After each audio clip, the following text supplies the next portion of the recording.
You know, you don't think these flying boats are so large, do you, till you stand right here alongside of them? Tremendous things, yes. Things. Yes. Looking through into the floodlit office now, I see Mr. Menzies has just been facing another battery of cameras, and I just can't quite make out how long it will be before he'll be broadcasting his speech. Coming now are some very important-looking briefcases which are being carried by naval officers. The launch you can hear is the launch going away from the pontoon that brought the Prime Minister to the landing stage. This is also different to welcoming one of the boats into the harbour. The flying boat at the present moment is tied up and everything ready at the mooring buoy out here in Rose Bay.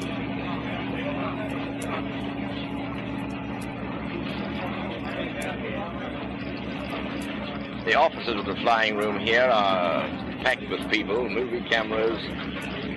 Mr. Menzies is just standing in the centre of the room, and we hope any moment now will make his broadcast to the people of Australia. We understand that the acting Prime Minister, Mr. Fadden, will introduce Mr. Menzies to the people of Australia. We're just waiting for a signal as to when the Prime Minister is ready to start. At the present moment, the movie cameras are shooting a picture of the entire cabinet. Well, I think it's the entire cabinet. There's all very well-known faces in there. They're taking the cabinet first, and then I suppose they'll take Mr. and Mrs. Menzies. Even though the day is a horrid day here in Sydney, the streets all around Rose Bay are lined with cars, the hills are lined with people, and flying planes are still flying overhead here. Even the sheds round here, around the bars around Rose Bay, are lined with people looking on. It's a great shame, really, that the day was spoilt by this very, very unsettled weather. Mr. Menzies, even though looks well, looks a little tired, which is only natural, I suppose. And I should think of all his trips in planes that he left here, the last hop over the Tasman was the most pleasant one of all. The Prime Minister has just taken his place in the center of the cabinet. Watch this. Now they're calling for silence now.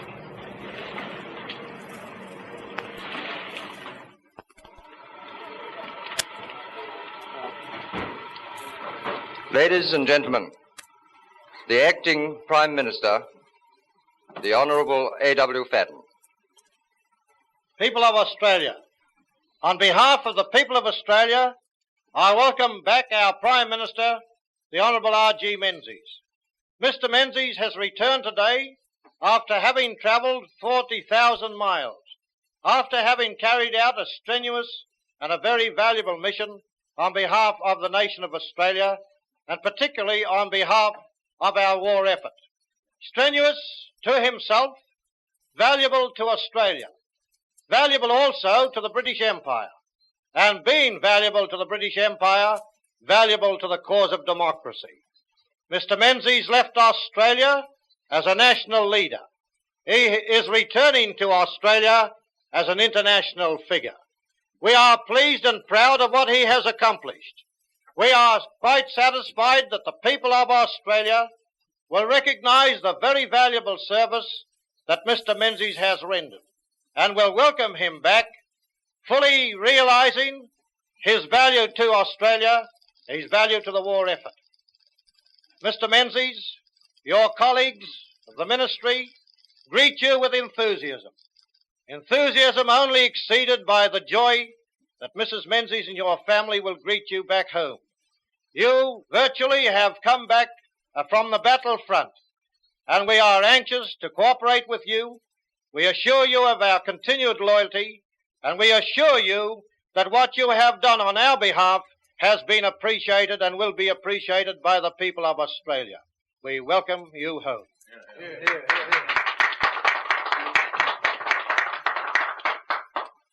Acting Prime Minister, ladies and gentlemen, I want first of all to say thank you to my colleague, Mr. Fadden, for what he said. And I want to say thank you to my other colleagues for the magnificent way in which they have held the fort during my own absence. I was very struck today on coming back to the landing stage to find myself being reminded of one very interesting fact.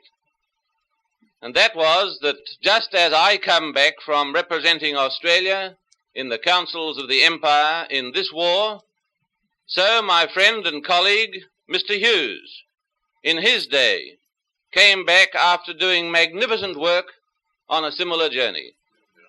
And it gives me the most unfeigned pleasure to feel that the work that he did and the work that I have tried to do myself should be linked together by this personal meeting once more on this occasion.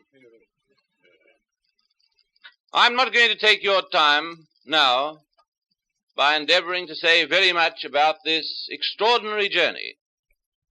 It has been an extraordinary one. It has been full of interest. It has occasionally been full of hazard. It has at all times been full of instruction.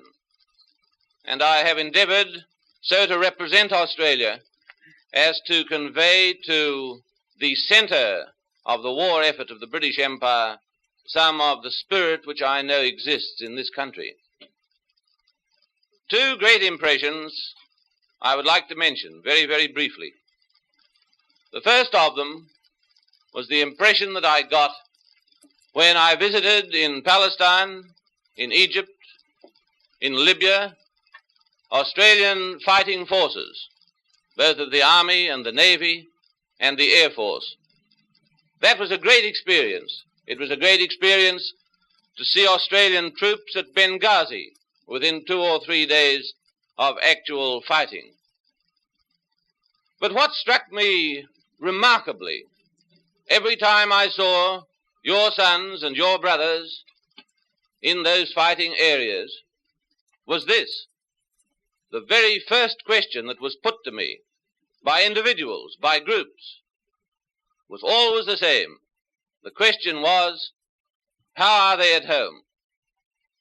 Their minds were turning back, even under those circumstances, to the people that they had left behind them. And I had a real thrill out of being regarded, as I was for the time being, as a sort of messenger to them from their own families and their own friends. And the second very vivid impression that I want to mention at this stage is the impression that I have formed of the magnificent people of Great Britain, the magnificent men and the magnificent women of Great Britain. Before I went there, I had read something about the morale of the British people. I had been given some description of the kind of ordeal that they were passing through.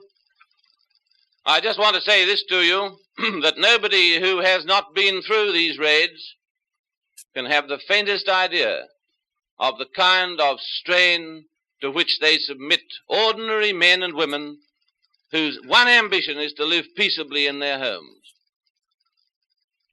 This bombing of Great Britain is a dreadful thing. It's a far-reaching thing. It has done, and it's no use blinking the fact, very great material damage. It has not, I'm thankful to say, materially reduced or reduced at all war production.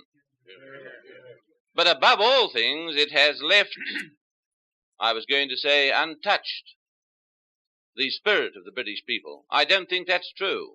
I think that what this raiding has done is to touch the spirit of the British people and touch it to a far finer issue than ever before.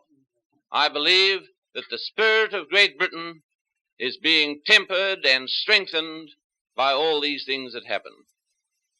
And when I say that, I want you to understand that I'm not talking about great people, people of great power and great authority.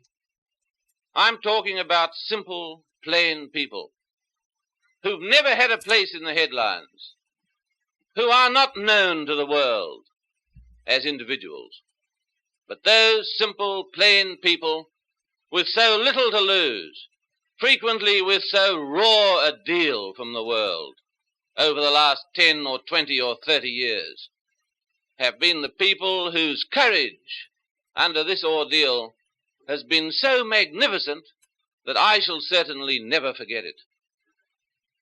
These common people of Great Britain have, I believe, proved themselves the great heroes and indeed the new chivalry of this war. You and I, back here in Australia, and this is perhaps a trite saying, have no clear conception of the fortune that we have to live without real interruption to our ordinary daily lives, to be able to go to bed at night with no thought that that night may be your last. And because we have this great privilege, because we have the supreme honor of fighting side by side with these magnificent people of Great Britain, I want to say to everybody in Australia, let us give up every foolish practice that will prevent us from pulling our full weight in this struggle. I come back to Australia with just one sick feeling in my heart, and that is that I must now come back to my own country and play politics. I think that it's a diabolical thing that anybody should have to come back and play politics, however cleanly, however friendlily, at a time like this. There is one task in front of us, and that is that we, the people of Australia, should do as much as the people of Great Britain towards the winning of a war which is our business just as much as it is their business. For myself, I come back here stimulated to an effort which must surpass any effort of my life. And if I can, in the course of the next few weeks, translate what I've seen into terms which will not only be intelligible to the Australian people, but will move the Australian people to a full realization of the dangers of this war, the terrific dangers of this war, and also of our responsibilities in this war, then I shall feel that I've brought back something with me that has justified you in sending me abroad, and has justified my colleagues, to whom I am eternally grateful, in their work of carrying on the administration of this country during my absence. Arthur, I thank you very much indeed for what you've said, and I should like to say thank you to all my colleagues who are also my friends, and say to them, we will move forward together on this task, and God helping us, we shall do it well.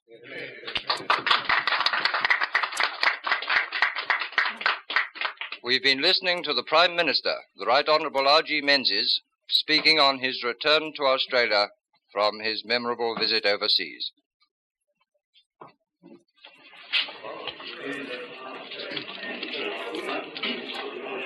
This is the Australian Federation of Commercial Broadcasting Stations, and we've just heard the welcoming address to the Prime Minister and the Prime Minister's own speech. We feel now that anything further that would be said from Rose Bay would be utterly superfluous, and so will all stations on this relay now please resume their own studio programs.